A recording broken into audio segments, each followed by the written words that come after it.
This is WCG Patient Radio. Hello, everybody. I'm Steve Smith from Patient Advocacy at WCG. We're a company that provides ethical treatment of the people who volunteer for clinical trials and related services that make those trials go faster and keep them safe. We're speaking today with Amanda Moore. She's the mother of 4-year-old Jackson, a boy who has Angelman Syndrome, a rare disease. Hello, Amanda.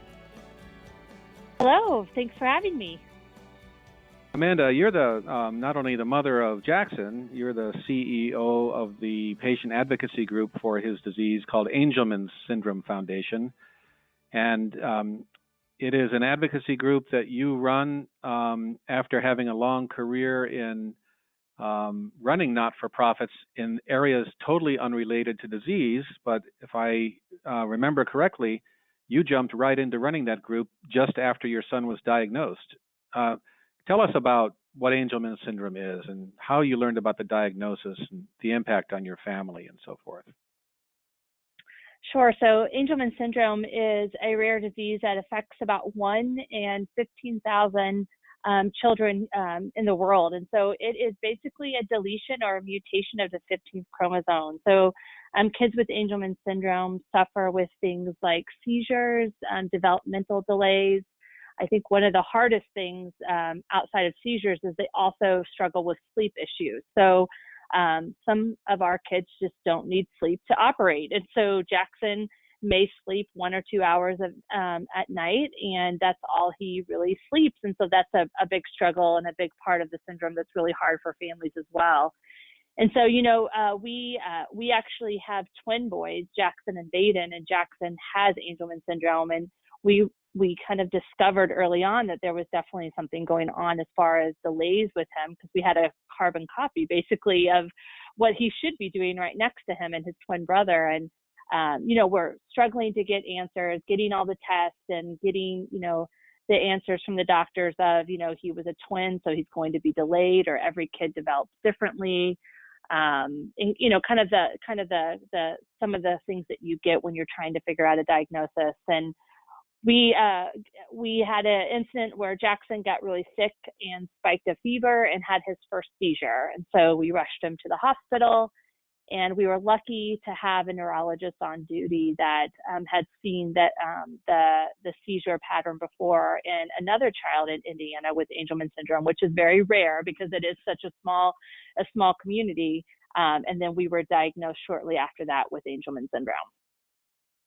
And what did the diagnosis do inside your family? I mean, what is that like to learn about that there are going to be such developmental and problems and seizures and sleep problems, and that it's lifetime? And I'm guessing there was no cure. Sure. Yeah, I mean, I think, the doctors kind of gave us a very discouraging outlook of what our life may be with Jackson. And so, I often tell families that I can still remember the smell and the what Jackson was wearing. There was a light flickering on and off at the top of the hospital room. I remember every single aspect of that hospital room when the doctor said he has Angelman syndrome. And feeling like the feeling of almost death, like you're mourning the child or the life you thought that child was going to have, because you just have no clue what to expect. And so, there was a lot of despair, but despair for me as a parent quickly turned into, I can wallow in this and let it overcome me, or I can take action. And so I reached out very quickly to the Angelman Syndrome Foundation and said, I just got this diagnosis. We're so overwhelmed as a family, but the only way I know how to cope is by taking action. What can I do? How can I get involved? And so I joined the Angelman Syndrome Foundation board like 2 or 3 weeks after diagnosis. I guess the rest is history. Yeah.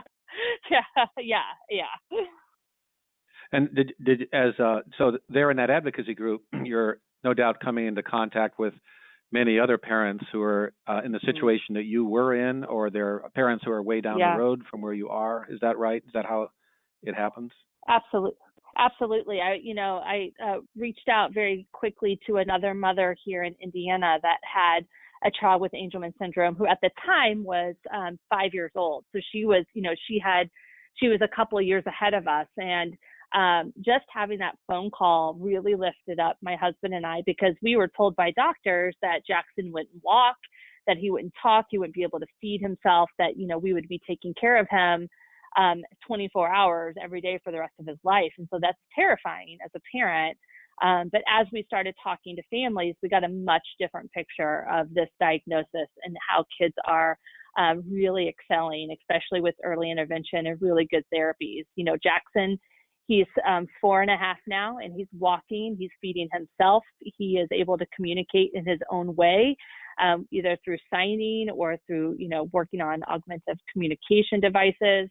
So he has already kind of defied what the doctor said that he would do, which is a typical story for our families. And are you saying that he's walking and not so developmentally delayed because he's taking medicine? Are there approved therapies for him, or is it because his manifestation is more mild? That's a good question. The one thing that is interesting about Angelman syndrome is every child with Angelman syndrome develops and succeeds in such a different way and a different pace. So what we tell families is early intervention is huge, and there is no medication, but there are medications to treat symptoms. Like Jackson's on seizure medication to ensure that he's not having those seizures. We take melatonin for the sleep issues, but the best intervention you can do when you're diagnosed is to get them into early therapies: physical therapy, occupational therapy, speech therapy. And so because of all of the really strong therapies that he was in, he is able to walk, and he is able to feed himself and do those things because we have such great therapists. And we were able to get him into some early interventions, early on in the diagnosis.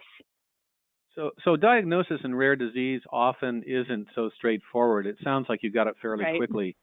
Can you say something about the importance of diagnosis and what is the landscape in your patient community? Is everybody getting diagnosed easily now? And do they get genetic counseling when they get the diagnosis, or what's that like?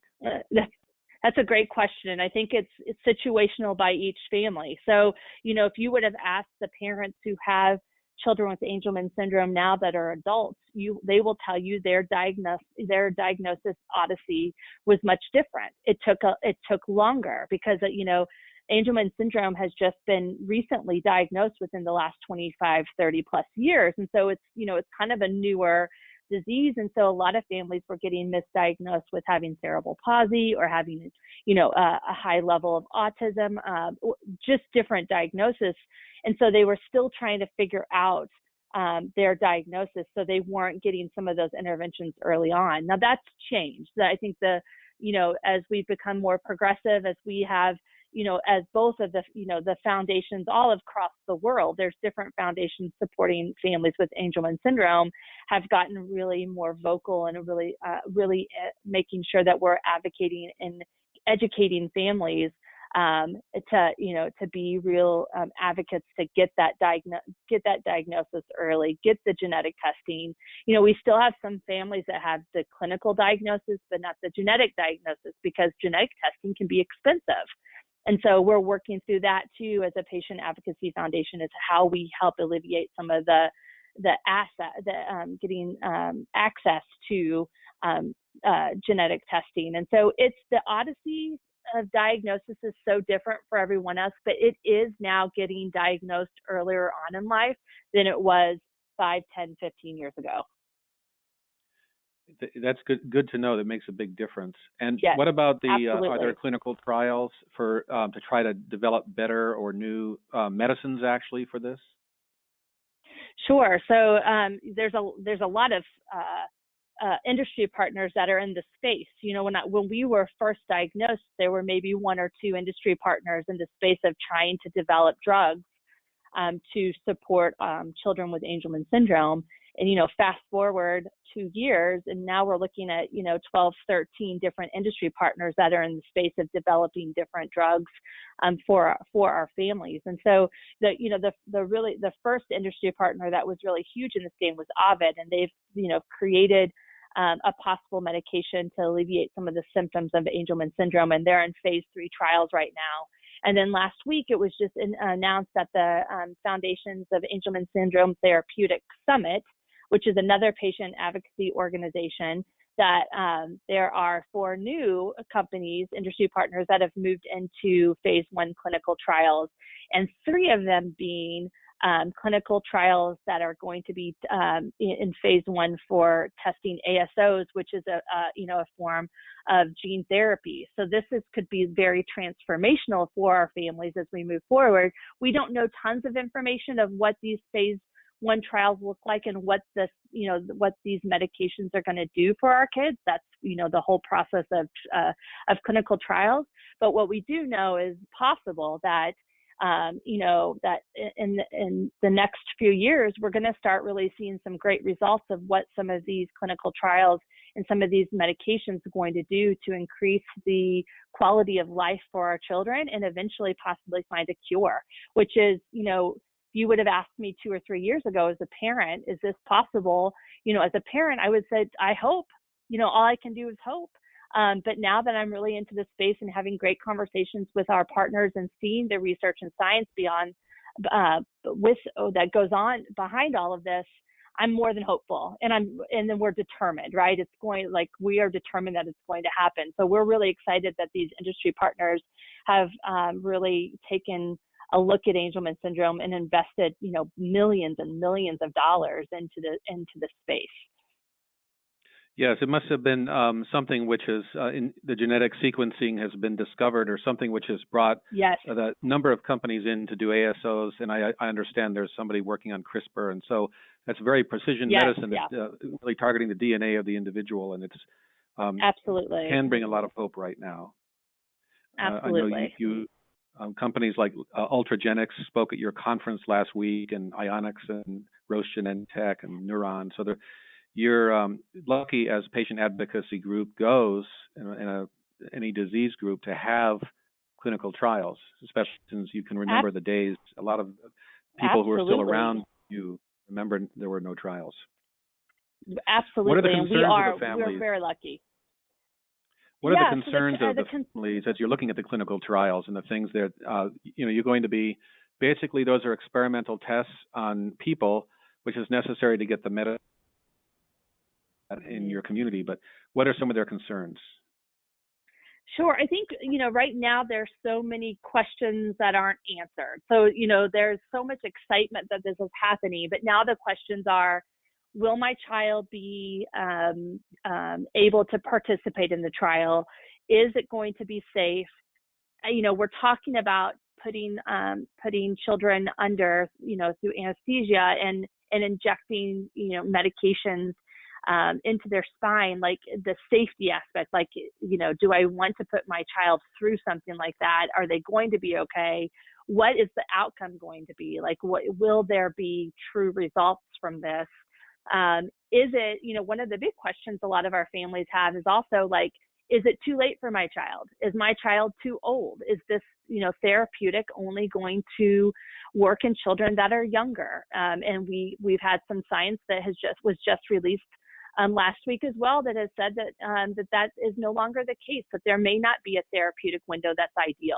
And so there's just a lot of questions, because this is new for our community, as moving into phase 1 trials of a possible curative treatment. So there's still so much in the air, and like the timeline, we're in phase 1 trials, but when will my child get this medication, or possibly this medication? Like understanding the different time stamps of each one of these phases, and who is going to be the age group that they're going to be testing on. Is it going to be safe? So there's a lot of questions, and as patient advocacy organization, that's really our jobs, is to work with our industry partners to get these answers and to educate our families. We're going to be, the Angelman Syndrome Foundation is going to be releasing a clinical trial page website here in the next month or so that's going to have a lot of these answers.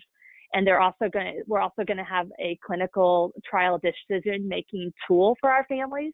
So it's kind of a tool that will walk each family through the kind of the phases of asking really important questions about clinical trials and making those decisions for your families. And so these tools are going to be essential as we move into this space because it is new space for our families. We've had a lot of clinical trials that are very research outcome, biomarkers based, but not any that are, outside of Ovid, not any that are going to be as, as intense as the ones we're moving into. Yeah, so you're making some really good points. A lot of members of the public who don't have experience with clinical trials or serious disease may think that a clinical trial is sort of remote and something that doesn't affect everybody, and they would never want to do it. But if you're like me, I have a son with another rare disease. Our communities want clinical trials because that's often the only way we're going to get medicine, and we want these diseases stopped now. We don't want to someday in the future hear about it because the progressive damage is irreversible in many cases. So you've talked about the importance of getting diagnosed so you can get into that therapy before there's damage. You talked about the fact there's a trial and there's excitement in the community, but sure, there are lots of concerns.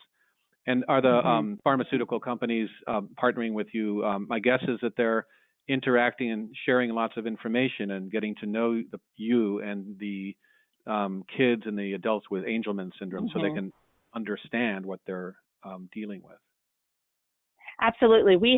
All of our industry partners have been very intimate with the foundations, both the Angelman Syndrome Foundation and the FAST, the Foundation for Angelman Syndrome Therapeutics, and then, the other ones that are out of the United States that are really supporting our families as well. These industry partners are doing their best to communicate, keep us up to date, and let us know the information as it comes. Some things they can't, you're probably very familiar with industry, the industry and pharmaceuticals, and there's things that they can't tell us right now and that they can't share right now. And so as soon as they have information, they've done their best to really communicate. But, the next role here, and that what we have been really advocating for here at the foundation is we really need you to be in the space of educating our families about what your clinical trial is going to look like. We need to be able to give them as much information to make the best decision for their families as we move forward. So that's kind of the space we're in now, is creating these education tools in partnership with the industry partners to ensure that education is getting done for our families. Yes, and on that note, we have to come to a close, but you've really done a wonderful service to everybody listening, especially if the person is a newly diagnosed family member in any disease, especially if it's rare, where there aren't that many people around they can find, that they want to get to diagnosis as quickly as they can, and they want to get to an advocacy group like yours because that is the information clearinghouse to get information that you really need to slow the disease down if you can, to find the treatment if it exists, and at least to meet people who can help you deal with the day-to-day. So those, you really play a wonderful service, and I admire so much what you and the Angelman Syndrome Foundation does. Can you tell us the URL? Thanks for having us on. Website? Yeah, it's just www.angelman.org. Very simple. Okay, www.angelman.org. And I'm going to thank you very much, Amanda Moore, for talking to us today.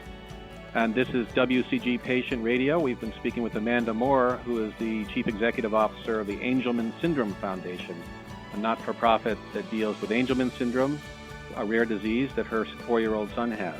Thank you, Amanda. Have a nice day. Thank you. You too.